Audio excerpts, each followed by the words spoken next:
Hola, yo soy Mar y esta va a ser la lectura de La conquista espiritual.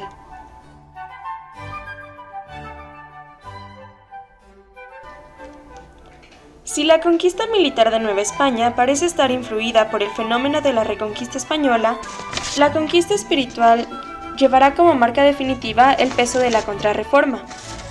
Fray Juan de Torquemada, historiador de principios del siglo XVII, dice al referirse a Fray Martín de Valencia que la capa de Cristo que un Martín hereje rompía, otro Martín católico y santo cosía, agregando a la Iglesia un número mayor de fieles de los que había perdido.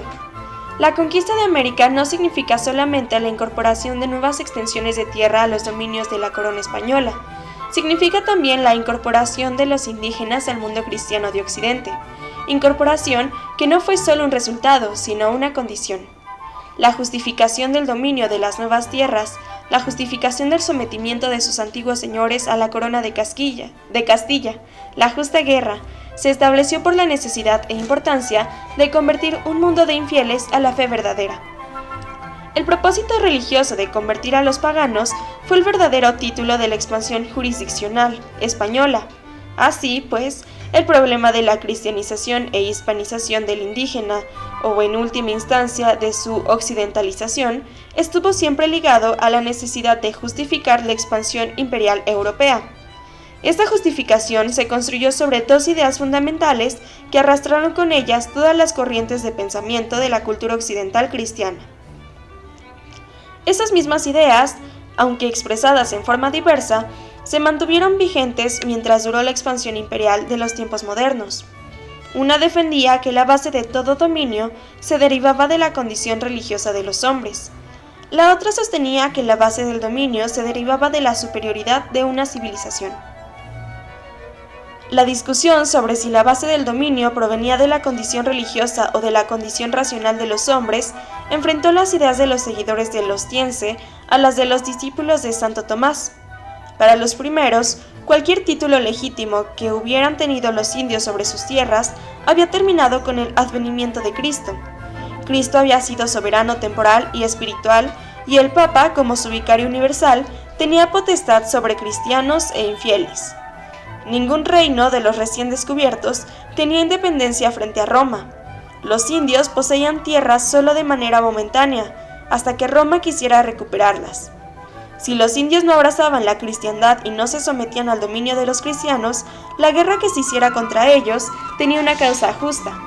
Por el contrario, Santo Tomás y quienes le persiguieron y quienes le siguieron admitieron que los infieles podían tener dominio y posesiones lícitas. Pensaban que el dominio era un derecho inherente a toda criatura racional, independientemente de su condición religiosa.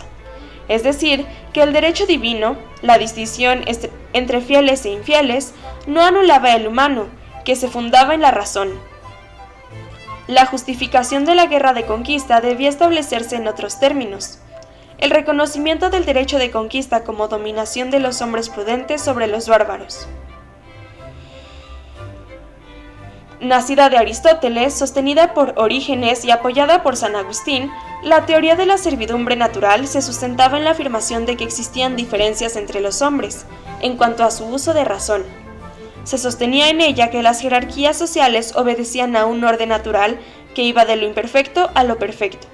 Así, los hombres prudentes dominarían a los bárbaros, y para los bárbaros, la servidumbre era una institución justa. Toda guerra que se hiciera para implantar el dominio del hombre prudente sobre el bárbaro también lo era. Fue así como, durante los primeros años del siglo XVI, quedaron definidas las ideas fundamentales que justificarían toda expansión colonial: las diferencias de racionalidad entre los hombres, la aceptación de que algunas provincias eran aptas para la servidumbre y otras para la libertad, la obligación de civilizar y cristianizar a los bárbaros. Todas ideas de servidumbre por naturaleza, que buscaban justificar el trueque del beneficio civilizador por las riquezas materiales de las nuevas tierras. Toda esa ideología culta de la conquista, estudiada por Zavala, recibirá su expresión más acabada en el Democrates Alter de Ginés de Sepúlveda, 1547. A esas ideas, sin embargo, se enfrentaron dramáticamente otras, surgidas de corrientes estoicas y cristianas que recogieron de Séneca la idea de que el alma de todos los hombres era libre, aunque su cuerpo permaneciera esclavo. De esta corriente surgirá el pensamiento de todos aquellos que actuaron en defensa de los indígenas. Desde Luis Vives, que pensaba que el hombre es, por naturaleza, libre y amante del derecho y por lo tanto hostil a toda manifestación de servidumbre, hasta todos aquellos que, desde las universidades de Salamanca y Alcalá, se opusieron a Ginés de Sepúlveda, como Fray Bartolomé de las Casas, que en sus angustiosos alegatos contra las tesis de la servidumbre natural, llegó a afirmar que los indios no eran ni irracionales, ni bárbaros, ni siervos por naturaleza, porque de serlo, la divina providencia habría cometido un error al crear al hombre. Durante el siglo XVI se enfrentarán continuamente esas corrientes de pensamiento al mismo tiempo que se desarrolla, en forma inmediata y frente a problemas concretos, el esfuerzo de evangelización, cristianización y dominación política más espectacular de los tiempos modernos. Con Cortés llega el primer religioso, Fray Bartolomé de Olmedo. Antes de que hubiera concluido el sitio de Tenochtitlan, habían llegado otros 3 misioneros mercedarios. En 1523 desembarcan en tierras de México los primeros franciscanos, Johann van der Auwera, cuyo nombre fue hispanizado como Juan de Ahora, Johann Decker, conocido como Juan de Tecto, y Pierre de Gand, Pedro de Gante. Los 2 primeros salen con Cortés un año después rumbo a las Cibueras. Morirán durante la expedición. Pedro de Gante inicia su labor evangelizadora prácticamente solo. Se encierra en Texcoco y se dedica a aprender la lengua náhuatl, logrando alfabetizarla. En 1524 llegará a Nueva España la primera misión franciscana, los llamados 12, que cual nuevos apóstoles inician la conversión de los indios. Entre esos 12 misioneros llegaron hombres excepcionales: Fray Martín de Valencia, Fray Martín de La Coruña, evangelizador de los indígenas de la zona de Michoacán, Fray Toribio de Benavente, Motolinia, Fray Luis de Fuensalida y Fray Francisco Jiménez. Las primeras misiones llegan amparadas con grandes privilegios. El Papa Adriano VI, en una bula dirigida a Carlos V, cedía a las órdenes mendicantes su autoridad apostólica en cualquier sitio donde no hubiera obispos o donde se encontraran estos a más de 2 jornadas de distancia. Esto es importante porque significa que durante los primeros años de la conquista espiritual, los misioneros podrían actuar con toda libertad. En esos años se tomaron decisiones de acción que en otras circunstancias hubieran quedado sujetas a aprobación episcopal. Durante estos primeros años, los misioneros pueden actuar con carta blanca, aplicar todos los métodos y recursos que les aconseje su experiencia para lograr el fin último de convertir masivamente a los indígenas a la religión católica. Estas primeras libertades, estos años de acción independiente de cualquier autoridad seglar, estarán en el origen del surgimiento de serios conflictos de autoridad que enfrentarán, años después, a las órdenes religiosas y a las autoridades episcopales. Si los franciscanos llegaron primero, otras órdenes seguirán después. En 1526 llegan a Nueva España los primeros dominicos, aunque su labor comience propiamente hasta 1528. Los agustinos llegarán en 1533. Un recuento de 1559 indica que hacia esa época había en toda Nueva España 380 franciscanos en 80 casas, 210 dominicos en 40 casas, 212 agustinos en 40 casas. De la misma manera, como los conquistadores se extendieron desde los primeros años por todo el territorio entonces dominado, los conquistadores espirituales extenderán su dominio hasta las regiones más apartadas. De la misma manera como los pobladores cubren el territorio en oleadas sucesivas, la ocupación territorial de las órdenes religiosas quedará marcada por su tiempo de llegada a las tierras nuevas. Los franciscanos habían actuado como señores de la conversión de los indios durante casi 4 años. Por ello plantaron misiones sobre un amplio territorio: el centro de México, Texcoco, Teotihuacán, Tlaxcala, Huetzotzingo; el occidente, los antiguos reinos de Michoacán, y la zona de Jalisco, que les dejará abierta la extensión hacia el norte del país. Los dominicos extienden sus misiones por otros rumbos, hacia la Mixteca y las tierras de los zapotecas, hasta cubrir con sus casas la zona de Oaxaca. Los últimos en llegar, los agustinos, se establecen en terrenos no ocupados por las primeras órdenes. Por eso las casas implantadas por ellos aparecen más dispersas. El papel que desempeñaron fue el de cubrir vacíos, cerrar huecos de la evangelización. Habrá conventos agustinos principalmente hacia el noreste, pero también en Michoacán, en algunas zonas del Estado de México, rumbo a Guerrero o por el camino a la Huaxteca y Pánuco. Cada una de estas órdenes dejó en esos territorios impresa su huella, que se manifiesta, más que en los estilos de sus construcciones arquitectónicas, en los procedimientos de evangelización y aculturación de los indígenas. Si se analiza en conjunto la acción de estas tres órdenes, se podrá percibir un proceso muy semejante en el dominio de sus territorios particulares. Todas establecen tres tipos de fundaciones: las misiones de ocupación, de penetración y de enlace, que estudió Robert Ricard en su libro clásico y que relatan la historia de la conquista espiritual. La extensión territorial de estas órdenes religiosas ilumina solo la superficie del proceso. Las huellas de dominio todavía pueden verse hoy en sus restos físicos, en monumentos y construcciones. Huellas espléndidas en la arquitectura de casas de fundación o conventos. Huellas impresionantes en la ingeniería de represas, lagunas artificiales y acueductos. Huellas perceptibles en el paisaje con la incorporación de cultivos antes no practicados en las zonas. Testimonios silenciosos de una labor compleja que cambió profundamente las estructuras mentales de los dominados durante el siglo XVI. Desde la perspectiva de la cultura occidental, la conquista espiritual del Nuevo Mundo fue más que nada un dilema, una crisis de conciencia y una oportunidad de reinterpretar la condición de los hombres. Desde un principio, la conquista espiritual de Nueva España y en América toda se enfrenta con dos grandes corrientes de pensamiento. Para establecer y facilitar la comunicación entre el misionero y el grupo humano que se intenta convertir, hay que crear un lenguaje común a todos. Para hacerlo, son dos los caminos que pueden seguirse. El primero sería intentar traducir a la lengua indígena los conceptos propios de la nueva religión. El segundo, mantener en el idioma de los conquistadores esos conceptos fundamentales y hacerlos aprender con su significado y contenido específicos a los futuros conversos. Para seguir el primer camino, es preciso tener un conocimiento muy profundo de las lenguas indígenas y del contexto histórico que pudieran conservar ciertas palabras, máxime cuando éstas traducen conceptos religiosos. Esto era difícil de lograr para los misioneros del siglo XVI. Contaban con poco tiempo y existía la premura de una conversión masiva necesaria para la justificación de la conquista.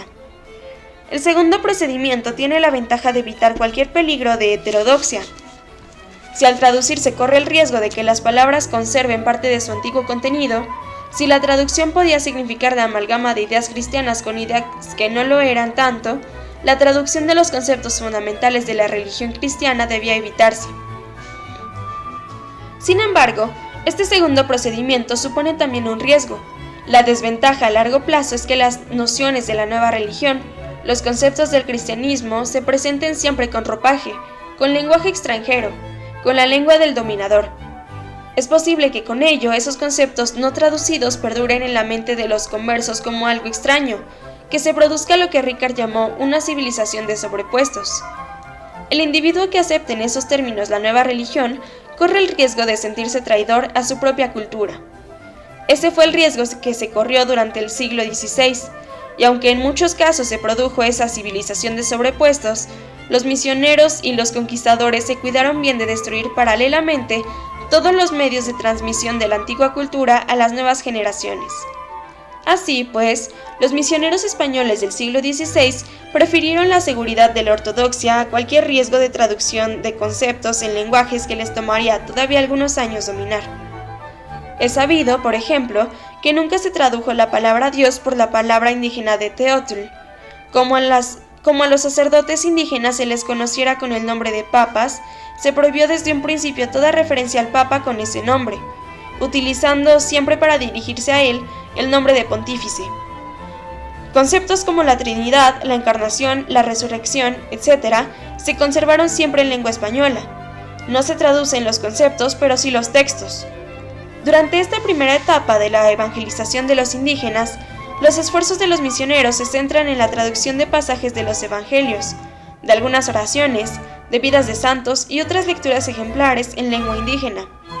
Durante estos primeros años de conquista espiritual, se tomó el partido de las lenguas indígenas, se las estudió, se las conservó, se tradujo a ellas los textos de tradición europeo-cristiana, pero este esfuerzo duraría muy poco. Ya veremos por qué. Alrededor de los años que marcan la mitad del siglo, este impulso decaerá, llegando un momento en que toda traducción de textos será prohibida. Volvamos a los primeros años de la conquista espiritual e imaginemos las dificultades y trascendencia del enfrentamiento inicial de dos culturas. La historia de esta conquista en Nueva España es muy rica en ejemplos concretos de las dificultades que trae consigo la conversión de un pueblo a otra cultura. Hay que imaginar la situación en que se encontraron los primeros misioneros a su llegada al Nuevo Mundo. Sin conocimiento de la lengua, o mejor dicho de las lenguas, en un territorio de variedad lingüística impresionante, habría que comenzar de cero. Ahí encontraremos a nuestros misioneros durante los primeros tiempos intentando todos los procedimientos de evangelización imaginables. Se intentó, por ejemplo, predicar a señas. Los religiosos se paraban frente a un grupo de indígenas en cualquier lugar concurrido y para explicar la existencia del cielo y del infierno, señalaban con las manos hacia la tierra y procuraban con señas dar a entender que había fuego, sapos y culebras. Alzaban los ojos al cielo y trataban de transmitir a señas la idea de que solo Dios se encontraba allá arriba y que allá irían a parar los buenos.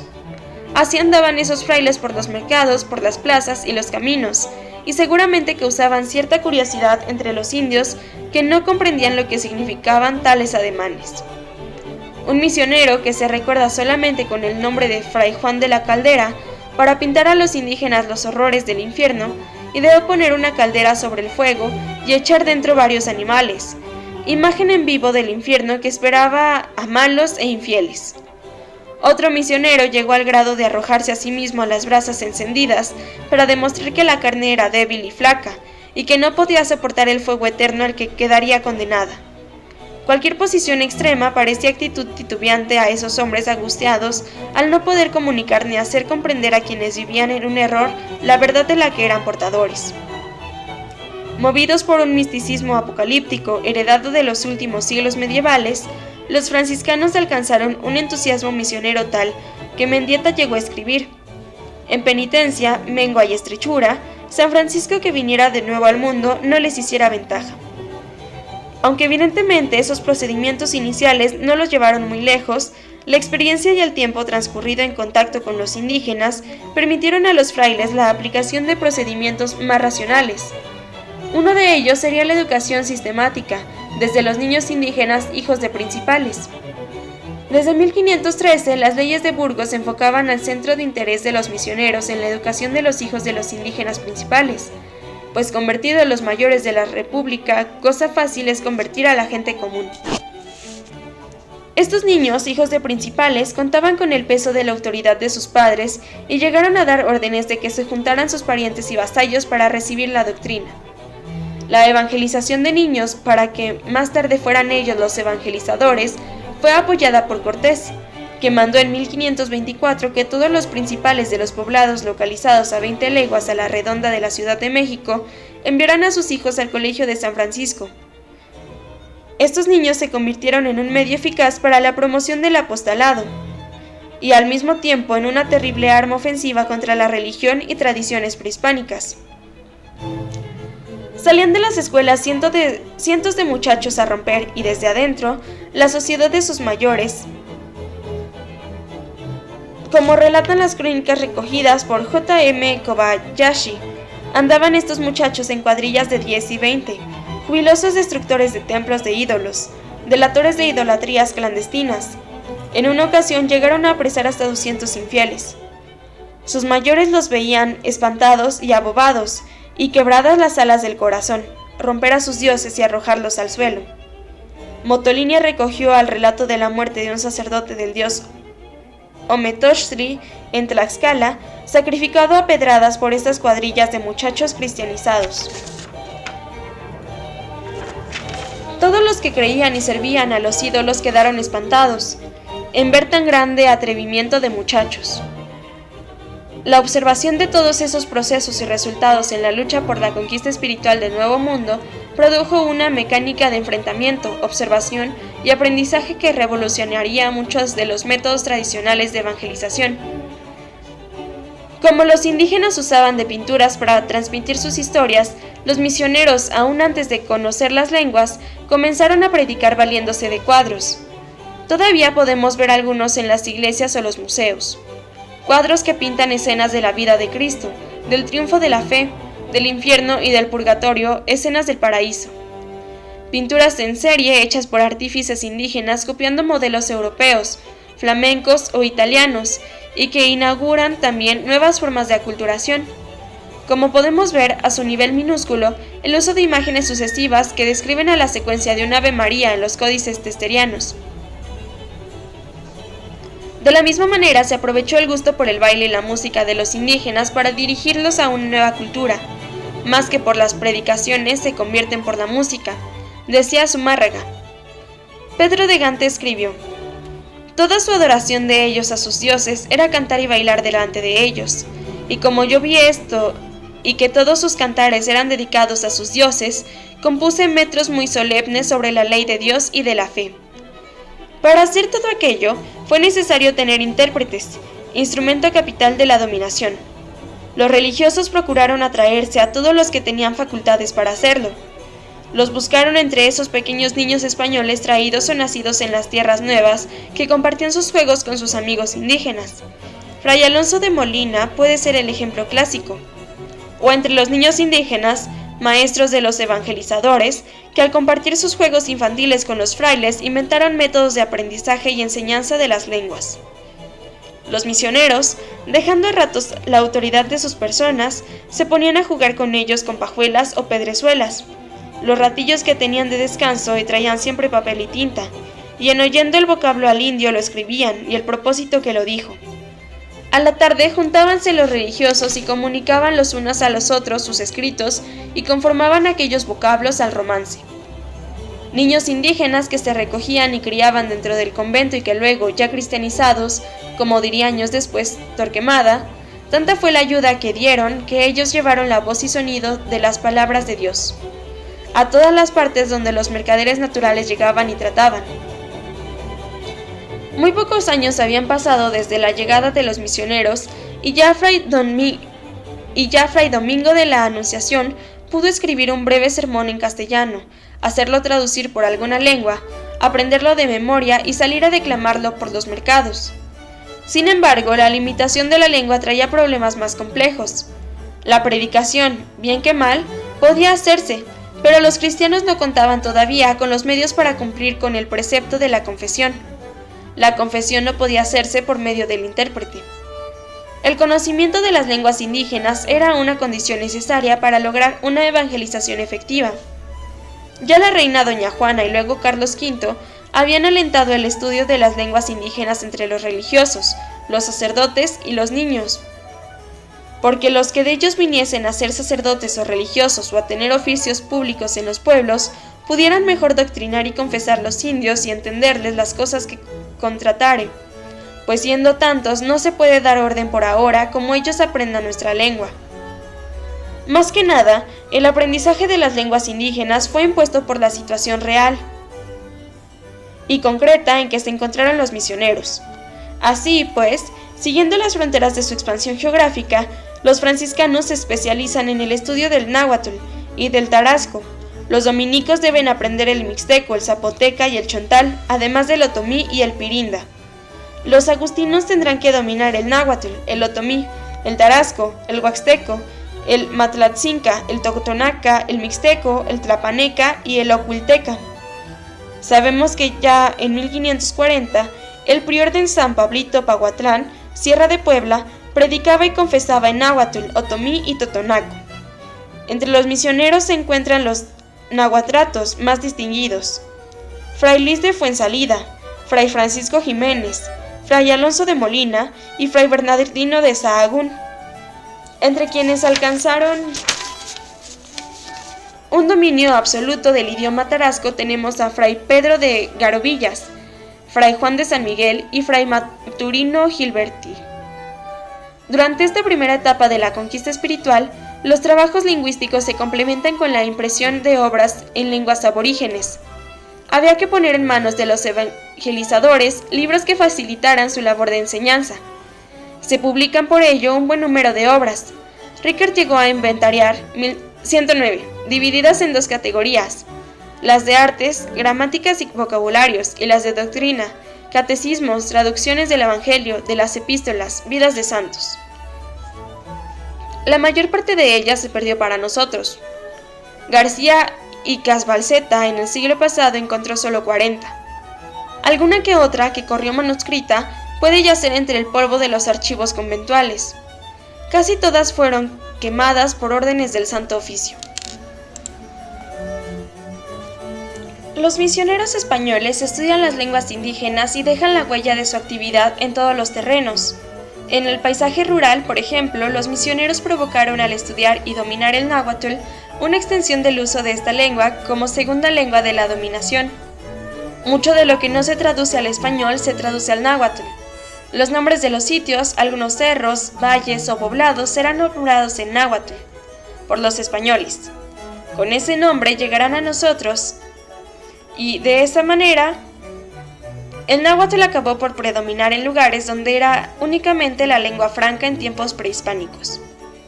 En 1559, Fray Rodrigo de la Cruz escribía lo siguiente: «A mí paréceme que vuestra merced debe mandar que todos aprendan la lengua mexicana, porque no hay pueblo que no la sepa o aprenda sin trabajo.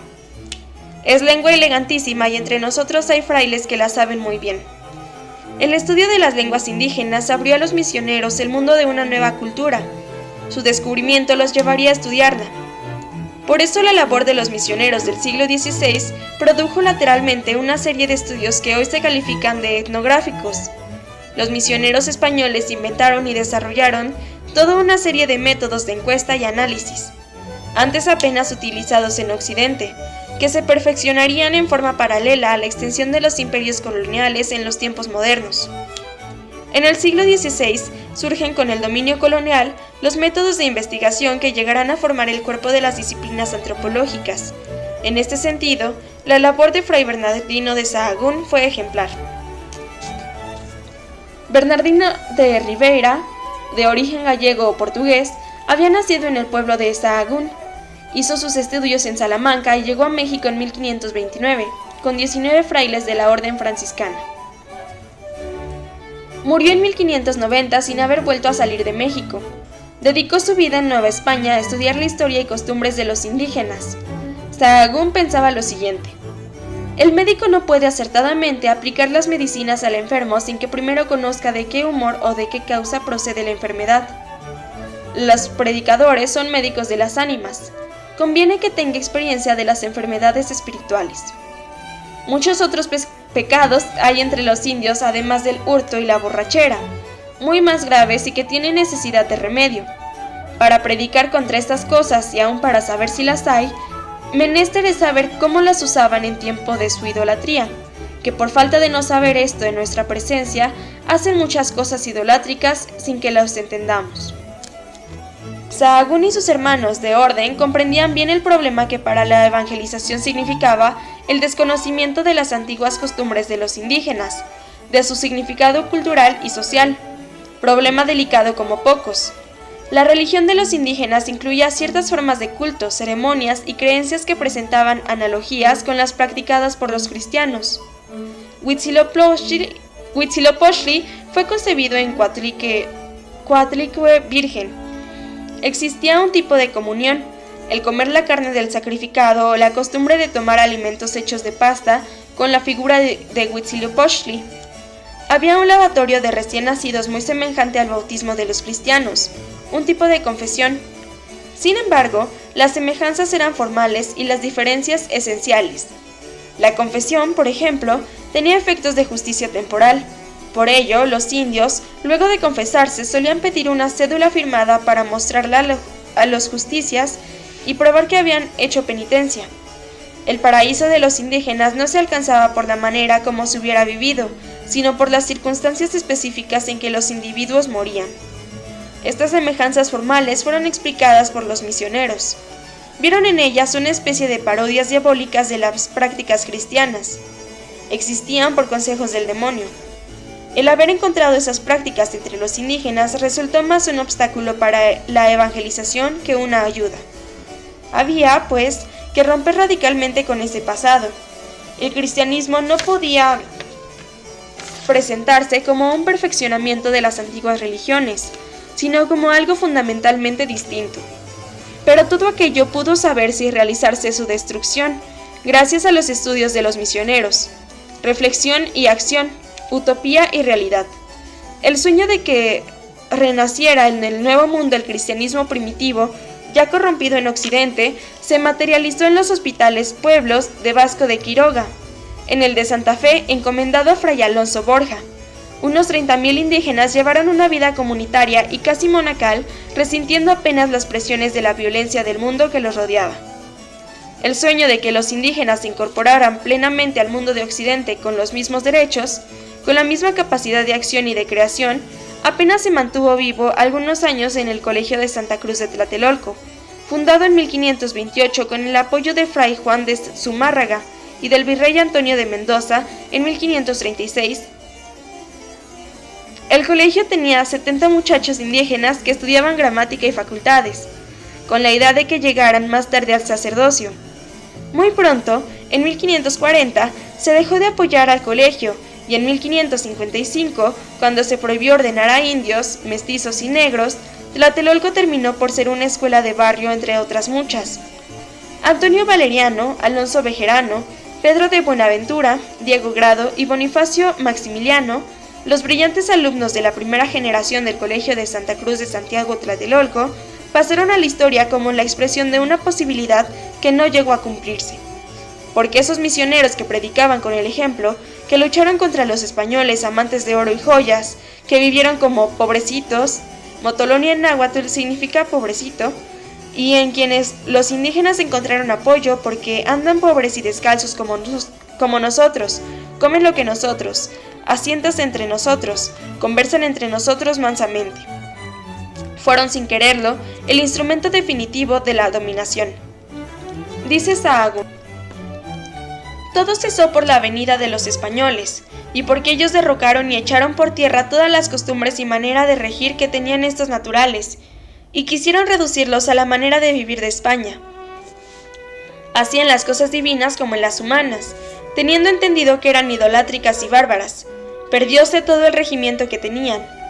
Necesario fue destruir todas las cosas idolátricas y todos los edificios idolátricos, y aun las costumbres de la República que estaban mezcladas con ritos de idolatría y acompañadas de ceremonias idolátricas, lo cual había casi en todas las costumbres que tenían en la República con que se regía, y por esta causa fue necesario desbaratarlo todo y ponerles de otra manera de policía. Al desarticular el equilibrio de un sistema de vida coherente, estructurado, contribuyeron más profunda y radicalmente que los conquistadores a destruir el mundo que quisieron defender.